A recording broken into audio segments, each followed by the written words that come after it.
வணக்கம். Welcome to PBK அறிவு ஆழி சேனல்.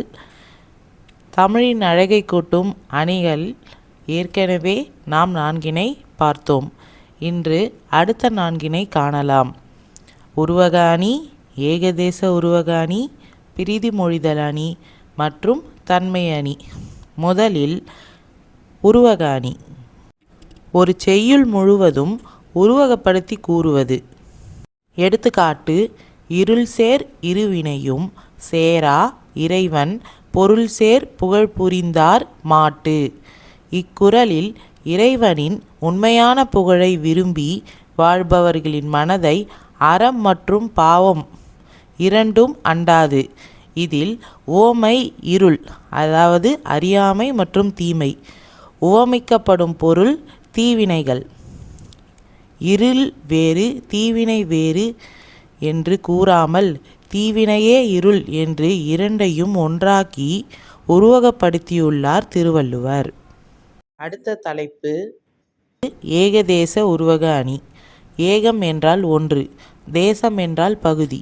செய்யுளின் ஒரு பகுதியை உருவகப்படுத்திவிட்டு மற்றொரு பகுதியை உருவகப்படுத்தாமல் விடுவது ஏகதேச உருவக அணி ஆகும்.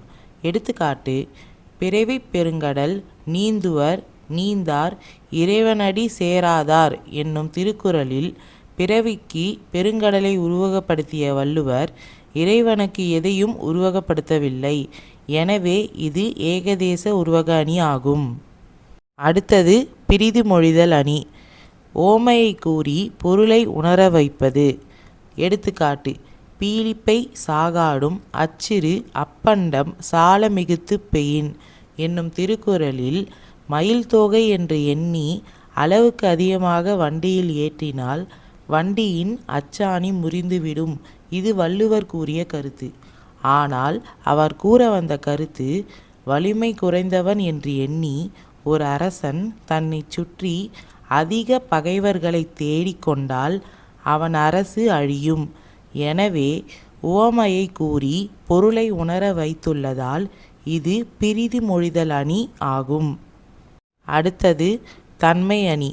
ஒரு பொருளின் இயல்பான குணத்தை மிகைப்படுத்தாமல் உள்ளதை உள்ளபடியே கூறுவது. இதற்கு இயல்பு நவிற்சி அணி என்று வேறு பெயரும் உண்டு. எடுத்துக்காட்டு: நெஞ்சம் குளிர ரோமம் சிலிர்க்க போன்ற சொற்கள். நன்றி. சப்ஸ்கிரைப் டு பிபிகே அறிவு ஆழி சேனல்.